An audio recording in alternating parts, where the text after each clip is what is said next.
ரகசிய வருகை என்பது உண்மையா?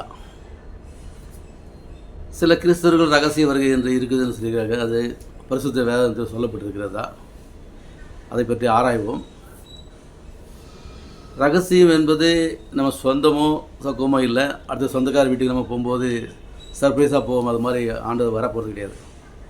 ஏன்னா ஆண்டவர் பயங்கரமானவர், நித்திய பிதானவர், வல்லமையுள்ள தேவன், பராக்கிரமமுள்ள தேவன்.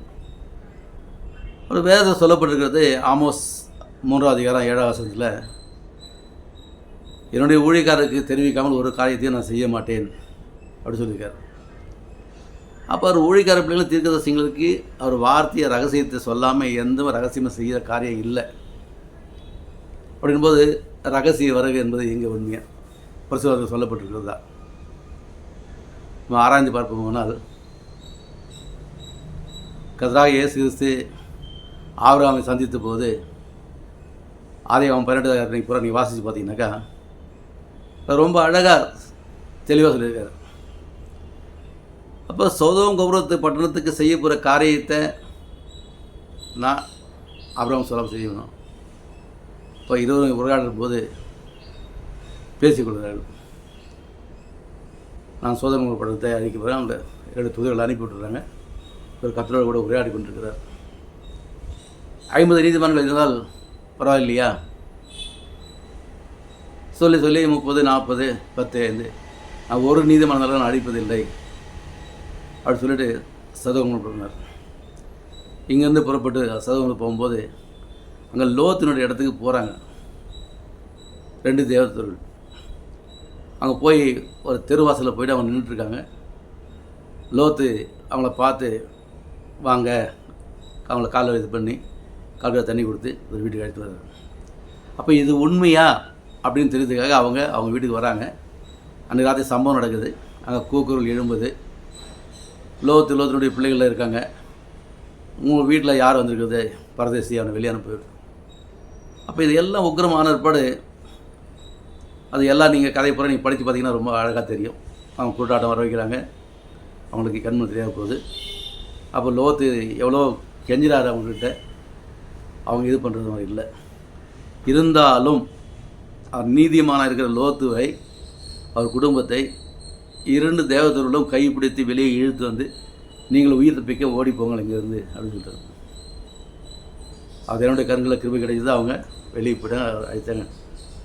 அப்போ சதோமரப்பட்டதை அழிக்கும் போது அவர் போய் கூக்கல் வந்தது அநேகம் நடக்குதுன்னு சொல்லி போய் அழிச்சிருக்கலாமே. அப்போ இங்கே வந்து ஆபிரகாம்கிட்ட பேசுகிற அவசியம் இல்லையே. இப்போ இது மட்டும் இல்லாமல், இதோ மேலுடன் வருகிறேன், கண்களை யாவும் காணும், என்னை குத்தினவர்கள் காண்பார்கள் என்று வெளிப்படை சுவிசேஷத்தில் 1 அதிகாரத்தில் 7 வசனம் சொல்லுது. குத்தினவர்களும் காண்பார்கள் போது யார் குத்துனாங்க, எப்படி குத்துனாங்க, எங்கே ஏது என்பது எல்லாம் விவரமாக இருக்குது.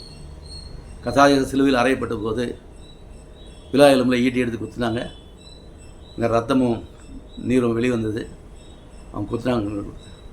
அப்போ குத்தினவர்கள் காண்பார்கள் என்னும்போது அங்கே ரகசிய வரைக்கும் இல்லையா? அவர் வந்து மறுத்து போகிறாங்களே, அங்கே பார்க்க முடியும். அப்போ ரகசிய வரைக்கும் இவருக்கு அவரை எப்படி பார்க்க முடியும்?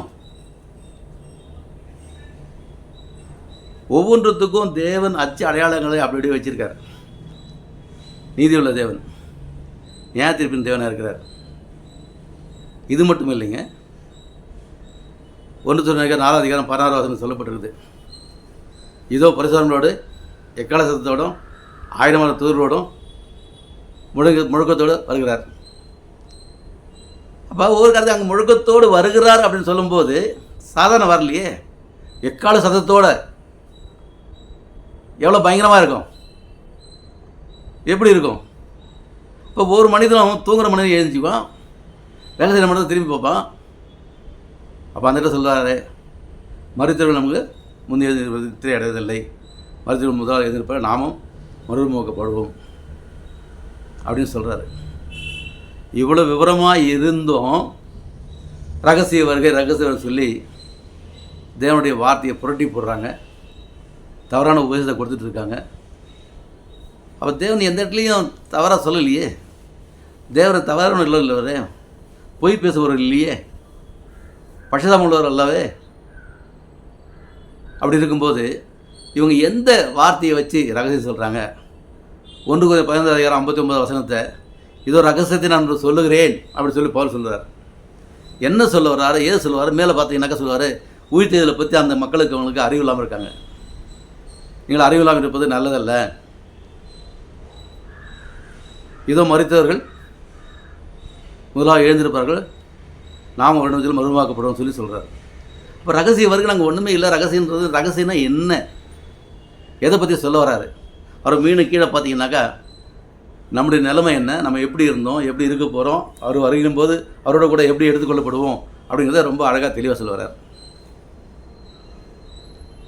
இந்த காரியங்கள்லாம் பார்க்கும்போதும் படிச்சிருந்தோம்.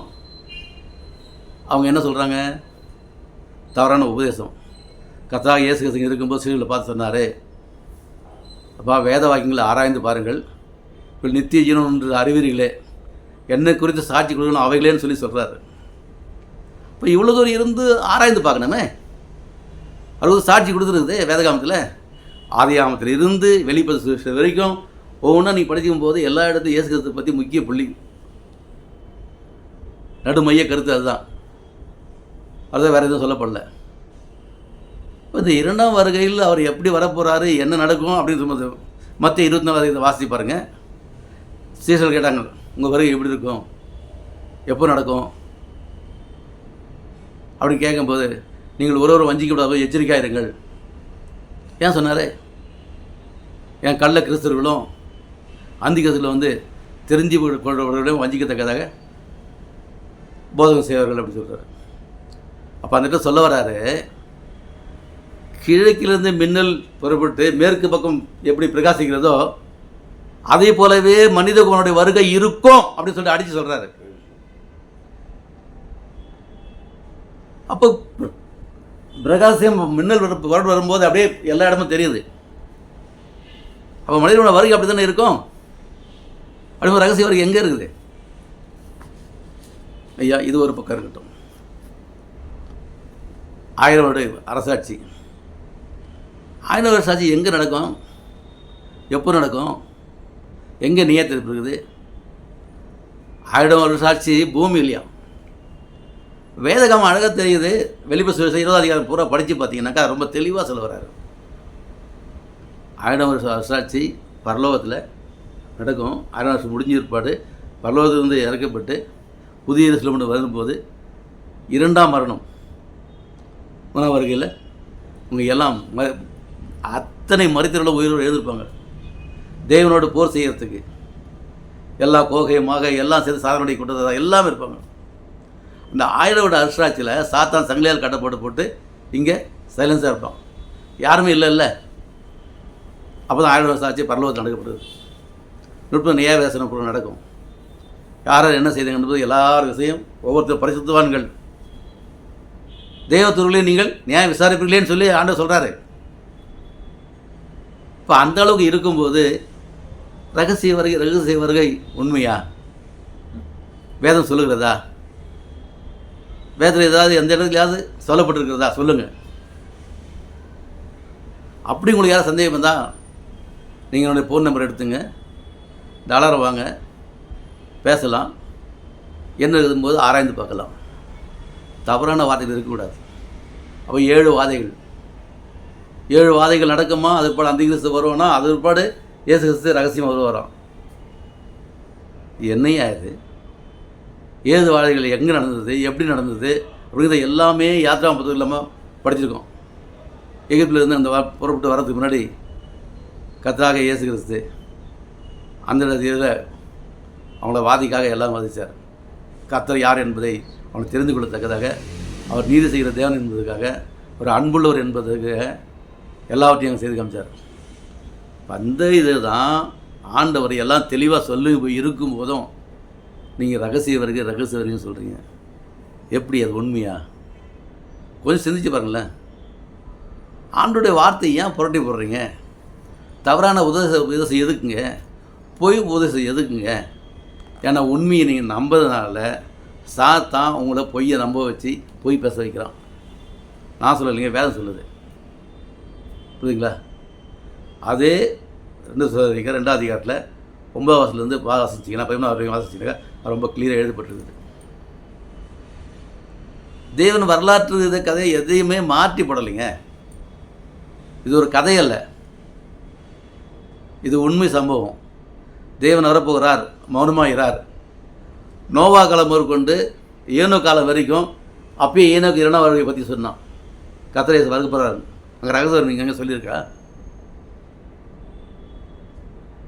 120 வருஷம் பிரசங்கம் பண்ணான் நோவா. இப்போ ஆண்டவர் நடக்கப்பட்ட முன்னாடி எல்லாமே சொன்னார்.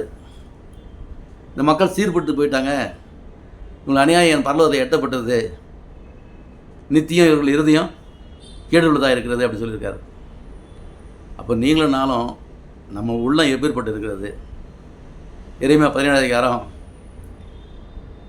10ஆம் வசனம் இப்படியாக சொல்லப்பட்டிருக்கிறது, மனிதனுடைய இருதயம் திருவுள்ளதும் கேடுள்ளதுமாக இருக்கிறது, இது அறியத்தக்கவன் யார்? இப்போ தேவனுடைய செய்ய காரியங்களை, அதிசயங்களை, அற்புதங்களை நம்ம பார்த்துருக்கோம், எல்லாம் செய்கிறோம். அப்படி இருந்தோம் தேவனுடைய வார்த்தையை புரட்டி போகிறது சரியான காரியம் அல்ல. பிள்ளைகளே, கிறிஸ்துவ அடியார்களே, நீங்கள் சொல்கிறது ரொம்ப தவறானது. தேவனுடைய வசனத்தை புரட்டி போகிறது என்ன ஆடுகளை சிறுவர்களுக்கு ஐயோ அப்படின்னு சொல்லியிருக்காரு. வெள்ளையடைப்பட்ட கல்லறையே அப்படின்னு சதுசேயர் பரிசேயர் பார்த்து சொன்னார். ஏன்? கல்லறை பார்த்து ஜோடிக்கப்பட்டிருக்கோம். அந்த கல்லறை உடைச்சா போட்டு என்ன இருக்கும்? அங்கே பூரா துர்நாற்றமாக தான் வீசும்.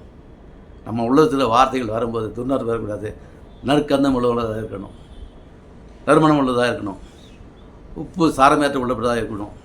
அதுபோல் தேவனுடைய வசனத்தை புரட்டாமல் தேவனுடைய சத்தியத்தோடு அன்போடு அடுத்தவங்களை எடுத்து வைக்க நல்லதாக இருக்கும். தேவன் நம்ம ஆசீர்வதிப்பாராக. ஆமென்.